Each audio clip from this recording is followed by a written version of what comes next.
Hello नमस्कार दोस्तों, मैं शिवा। एक बार फिर आपका स्वागत है मेरी पॉडकास्ट की 4th स्टोरी में। तो चलिए स्टार्ट करते हैं। मैं बिस्तर पर लेटा हुआ था, नज़रें चलते हुए उस फैन की तरफ थी और चेहरे पर कुछ कमी सी महसूस हो रही थी। पता नहीं क्या हुआ, मेरी नज़रें मेरे ही पुराने जख्मों पर गई, कुछ साल पहले जख्मों पर, और नज़र पड़ते ही आंसू का कतरा बहने लगा। कुछ पल के लिए आंखें भी बंद हो गई थी और उसकी वो बात याद आ गई जो उसने मुझे आज ही के दिन कही थी। शिव, एक बात बोलूं? हाँ बोलो। चाहे कुछ भी हो जाए, मैं तुम्हें कभी नहीं भूलूंगी। मैं कहीं भी रहूं, मैं महफूज रहूंगी तुम्हारी सांसों में। मुझे पता है तुम मुझे कभी नहीं भूलोगी और ना ही कभी मेरा साथ छोड़ोगी। मैं तुम्हें बहुत अच्छे से जानता हूँ। और उसी पल एक हादसा हुआ। ये हादसा मेरा सब कुछ कैरियर ले गया और ये बात उसे पता चल गई। और इस हादसे का नाम था लॉकडाउन। फिर उसने मुझसे बातें करना कम कर दिया।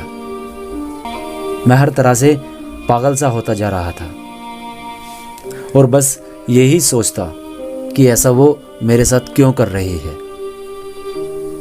ना मेरी उससे बातें हो रही थी और ना ही कुछ। एक दिन अचानक सुबह सुबह उसका फोन आया। हेलो शिव, आज के बाद मुझे कॉल मत करना और कभी भी फ़ोन किया तो देख लेना मैं क्या करती हूँ। अच्छी तरह से समझ लेना इस बात को। मैं नींद में था, मगर मेरी आंखें ऐसे खुली जैसे मैं एक स्वप्न देख रहा हूं। ये दर्द मेरी बर्दाश्त से बाहर था, फिर भी मैं इस दर्द के साथ जीता रहा। मेरी तरफ किसी ने नहीं देखा और आज 3 साल गुजर गए उन बातों को। मुझे याद आ गई उसकी कही वो बातें जो उसने मुझसे आज ही के दिन कही थी।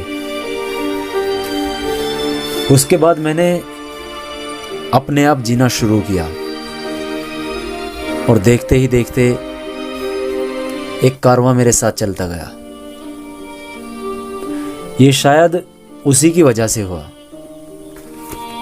लाइफ में ऐसा कई बार होता है कि हमारा जब कोई साथ छोड़ देता है, कुछ लोग तो बर्बाद हो जाते हैं, लेकिन कुछ लोग संभल जाते हैं अपने कार्य को लेकर। कुछ समय मेरा ऐसा गुजरा कि शायद मैं जिंदा ही नहीं हूँ, लेकिन फिर मैंने होश संभाला और अपने कार्य पर काम करना शुरू किया। और आज मैं वैसे अकेला तो हूँ, लेकिन बहुत अच्छा फील करता हूँ।